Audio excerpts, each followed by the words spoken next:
BTC নিৰ্বাচনৰ প্ৰচাৰৰ বাবে বিজনীত উপস্থিত মুখ্যমন্ত্ৰী ডক্টৰ হিমন্ত বিশ্ব শৰ্মা। দলীয় প্ৰাৰ্থী সুভাষ বসুমতাৰীৰ সমৰ্থনত মাৰাথন প্ৰচাৰ মুখ্যমন্ত্ৰীৰ। বিগত সময়ছোৱাত বিটিসিত বিপিএফ ইউপিপিএল দলে শাসন চলালে। এইবাৰ বিজেপিক শাসনত আনি চাওক। আজি বিয়লি চিৰাং জিলাৰ বিজনী মহকুমাৰ আনন্দ বজাৰত বিটিসি নিৰ্বাচনী প্ৰচাৰ সভাৰ ভাষণত এইদৰে কয় অসমৰ মুখ্যমন্ত্ৰী ডক্টৰ হিমন্ত বিশ্ব শৰ্মাই। অহা 22 ছেপ্টেম্বৰত অনুষ্ঠিত হ'বলগীয়া বিটিসি পৰিষদীয় সাধাৰণ নিৰ্বাচনৰ বাবে 18 নম্বৰ মানাহ চেৰফাং পৰিষদীয় সমষ্টিৰ বিজেপি দলৰ প্ৰাৰ্থী সুভাষ বসুমতাৰীৰ সমৰ্থনত মুখ্যমন্ত্ৰী ডক্টৰ হিমন্ত বিশ্ব শৰ্মাই অংশগ্ৰহণ কৰে এই নিৰ্বাচনী সভাত। মুখ্যমন্ত্ৰীয়ে নিৰ্বাচনী সভাত অসম চৰকাৰে বিগত সময়ত মিছন বসুন্ধৰা আঁচনিৰ জৰিয়তে 15 লাখ লোকৰ সমস্যা সমাধানৰ কথা উল্লেখ কৰে। তেওঁ মানাহ চেৰফাং পৰিষদীয় সমষ্টিৰ সকলো মাটিৰ সমস্যা দূৰ কৰাৰ কথা ব্যক্ত কৰে। অহা নৱেম্বৰ মাহত সমষ্টিটোৰ সকলো দুখীয়া মহিলাক অৰুণোদয় আঁচনি প্ৰদান কৰিব বুলিও প্ৰকাশ কৰে। এইদৰে সমষ্টিটোৰ কেইবা ঠাইত মৌলিক সমস্যা দূৰ কৰাৰ কথা প্ৰকাশ কৰে। বড়ো বজাৰত এখন স্নাতক মহাবিদ্যালয় স্থাপন কৰিব বুলিও ৰাইজৰ আগত প্ৰতিশ্ৰুতি প্ৰদান কৰে। মুখ্যমন্ত্ৰীয়ে কেন্দ্ৰীয় আৰু ৰাজ্য চৰকাৰৰ পৰা বিটিচিলৈ অহা ধন ভিচিডিচিসমূহৰ জৰিয়তে লুণ্ঠন হোৱা বুলিও অভিযোগ তুলি তেওঁ আগন্তুক দিনত ভিচিডিচি নিৰ্বাচন অনুষ্ঠিত কৰি সকলো জনগণৰ সমস্যা সমাধান কৰা হ'ব বুলিও প্ৰকাশ কৰে। তেওঁ মানাহ চেৰফাং পৰিষদীয় সমষ্টিৰ বিজেপি দলৰ প্ৰাৰ্থী সুভাষ বসুমতাৰীক বিপুল ভোটত জয়ী কৰিবলৈ আহ্বান জনায়।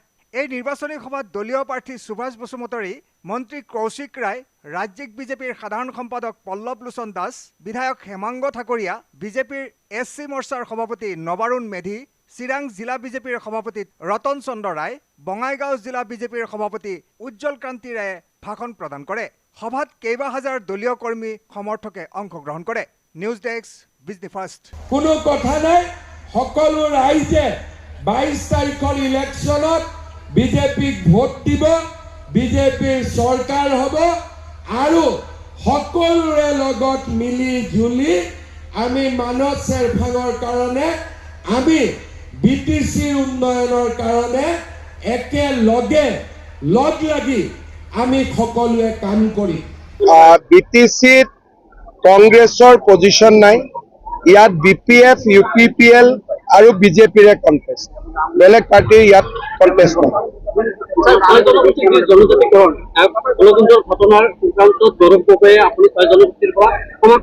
চাওক,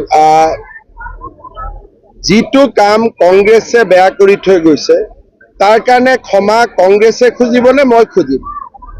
কংগ্ৰেছে বিধানসভাত প্ৰস্তাৱ লৈছিলে যে ট্ৰাইবেল কৰিব লাগে কাকো ক্ষতি নোহোৱাকৈ। এইটো কি কথা যে ভাত খাব লাগে কিন্তু কাঁহী বাতি নাথাকিব? এইটো কেনেকে হ'ব পাৰে? গতিকে গৌৰৱ গগৈৰ দেউতাকে কৰি যোৱা ভুল সিদ্ধান্ত এটাৰ বাবে মই গালি খাব লাগিব নেকি? এই কথাটোতো চবেই জানে। গতিকে সেইকাৰণে আমাক কোনেও বেয়া নাপায়, সকলোৱে জানে যে আমি চিনচিয়াৰলি এইবিলাক কাম কৰিব চেষ্টা কৰি আছো। অসমত যিমান গণ্ডগোল লগাই থৈ গৈছে কংগ্ৰেছে লগাই থৈ গৈছে। গৌৰৱ গগৈ পাকিস্তানৰ ভ্ৰমণৰ SIT ৰিপৰ্ট এইটো ৰাজহুৱা কৰাৰ কাৰণে অভিযোগে দাবী জনাইছে। ৰাজহুৱা কৰিম এইটো। মই দাবী কিয় জনাব লাগে যেতিয়া মই নিজেই টুইটত দিছো যে এইটো ৰাজহুৱা কৰিম? যেতিয়া মই ক'লোহেঁতেন যে ৰাজহুৱা নকৰো তেতিয়াহে দাবী কৰিব লাগে। মই দেখোন প্ৰথম দিনাই টুইটত দিছো যে আমি ৰাজহুৱা কৰিম। যোৱা 5 বছৰত আমি শান্তি উভতাই আনিলে বিটিএডিত, অহা 5 বছৰ কি আপোনাৰ? চাওক, বিটিএডিত আমাৰ আটাইতকৈ ডাঙৰ যিটো সমস্যা যে চৰকাৰৰ পৰা আমি ইয়াতে বছৰি 1000 কোটি টকা দিওঁ, ৰাস্তা বনাব ছেপাৰেটলি টকা দিওঁ, দিল্লীৰ পৰা টকা আহে, কিন্তু সকলোৱে জানে যে মানুহে, আজিও মই সুধিছো অৰুণোদয় কোনে পাইছে, মানুহেতো মিছা কথা নকয়, সকলোৱে হাত উঠাইছে আমি পোৱা নাই। এতিয়া যদি মই নলবাৰীত এখন মিটিং কৰোঁ, কোনে পোৱা নাই? 20% মানুহে হাত উঠাব নাই পোৱা, 80% মানুহে হাত উঠাব পাইছো। বিটিচিত কি হয়? 80% কয় নাই পোৱা, 20% কয় পাইছো। চৰকাৰী আঁচনি যাতে বিটিচিৰ ৰাইজে পায়, বিটিচিত উন্নয়ন হয়, শিক্ষা ভাল হয়, স্বাস্থ্য ভাল হয়, এইবিলাক কাম আমি 5 বছৰ ভিতৰত কৰিম। অসমতো আমি বহুত কাম আগুৱাই দিলো, এতিয়া আমি বিটিচি খনত হাত দিব লাগে, বিটিচি খনকো আগুৱাই লৈ যাব লাগে। আৰু অৰুণোদয় কি ইয়াত যিখিনি মানুহ বেছিকাৰী আছে এই ইমানখিনি অহা নাই নে দিয়াৰ ক্ষেত্ৰত পক্ষপাতিত্ব? এতিয়া চবেইতো ভিচিডিচিৰ কথা কৈ থাকে, পক্ষপাতিত্ব হৈছিল মানে সকলোৱে অসমত নিয়ম কি যে প্ৰত্যেকটো পুলিং ষ্টেচনৰ পৰা পাব, এক জেগাৰ পৰা নাপায়। আমাৰ অসমত নিয়ম কি, ধৰক মোৰ জালুকবাৰী সমষ্টি, কৰবাত হিন্দু আছে, মুছলিম আছে, খ্ৰীষ্টিয়ান আছে, প্ৰত্যেকটো চেণ্টাৰতে জনসংখ্যা অনুপাতে অৰুণোদয় যাব, সকলোৱে পাব। কিন্তু আপুনি যদি 50খন গাঁৱৰ 10খন গাঁৱত দি থৈ দিয়ে, 40খন গাঁৱৰ ৰাইজেতো নাপাব। আজি গৌৰৱ গগৈ চিৰাঙৰ কাজলগাঁৱত কৈছে আপুনি তেখেতক হিৰো বনাব যে হিৰো বনাই দিব। হিৰো বনাৰ কাৰণে তেওঁৰ মিটিঙত 300 মানুহ, মোৰ মিটিঙত 10,000 মানুহ। গতিকে হিৰোৰ মিনিংটো কি? গতিকে তেওঁ হিৰো মানে কাক বুজে, বুজি পায় নে নাপায়? তেওঁ হিৰো হয়, তেওঁ হিৰো হোৱা মানুহ আছে, কিন্তু য'ত তেওঁ হিৰো, মোক তাত হিৰো হ'ব নালাগে। আৰু মইতো আজি ফাৰ্ষ্ট কালি আৰু আজি মিটিং কৰিছো, এটা কথা ক্লিয়াৰ যে বিজেপিৰ ফালে বহুত মানুহ এইবাৰ ওলাই আহিছে। আগতেওতো মই মানৱ চেৰফাঙত যোৱাবাৰো মিটিং কৰিছিলো, শিৱনাথ বৰ্মা উঠিছিলে, কিমান মানুহ হৈছিলে, আজি কিমান মানুহ। গতিকে বিজেপিৰ প্ৰতি ৰাইজ বহুত ওলাই আহিছে, কিন্তু ভোট দিয়া দিনাখনলৈকে থাকিবও লাগিব। এইটোতো ডিপেণ্ড কৰিব, 21টা পালেতো অকলে কৰিম, 16টা পালে অকলে কৰিম বুলি ক'লেও কৰিব পাৰিম জানো? কৰিবতো নোৱাৰো। হাগ্ৰামায়ো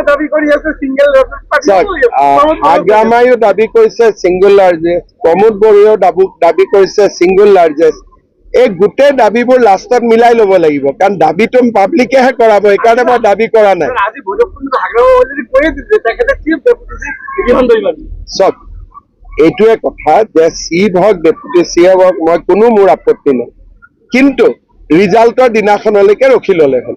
আপুনি কৈছে যে ভিচিডিচি গান্ধী নোট চলে, মানুহে কৈ আছে, মইতো কোৱা নাই, পাব্লিকে কৈ আছে। ভিচিডিচিটো এটা মন্দিৰ, শিৱ মন্দিৰত ফুল বেলপাত চলে, আৰু ভিচিডিচিৰ মন্দিৰত গান্ধী চলে, এইটো বিটিচি। হাগ্ৰামে কৈছে আপুনি 1 নম্বৰ ষ্টাৰ কেম্পেইনাৰ, 2 নম্বৰ তেখেতে। চব মোৰ কাৰো লগত, আপোনালোকে জানে প্ৰমোদ বড়ো, হাগ্ৰামা, মহিলাৰী, কাৰো লগত আমাৰ একো শত্ৰুতা নাই, কাৰণ বিটিচি ইলেকশ্যনৰ পিছত কি পৰিৱেশ হয়তো আমি কোনেও নাজানো। কিন্তু এটা কথা ঠিক যে হাগ্ৰামা, মহিলাৰী, প্ৰমোদ বড়ো একলগ হৈ থাকিলে মোৰ কাৰণে ভাল, তেতিয়া আমি ভাল পাওঁ। এটা VIP পাৰ্টি বুলি নাই জানো, কি আছে VPI-টো 40টা দিয়ে, কিন্তু জিকে কেইটাত? অসমত কংগ্ৰেছ আৰু VPI একে কেণ্ডিডেট দিয়ে, কোনোবাই কয় নেকি আমি কেণ্ডিডেট দিছো এইটোৱে আমাৰ ছাকচেছ বুলি?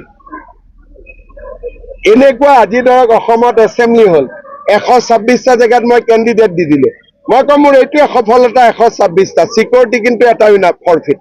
এইটো কি ঘটনা হ'ব পাৰে? গতিকে VPI আৰু কংগ্ৰেছ আজিৰ দিনত সমান পাৰ্টি, বাকীবোৰ আগত আছে, হ'ব।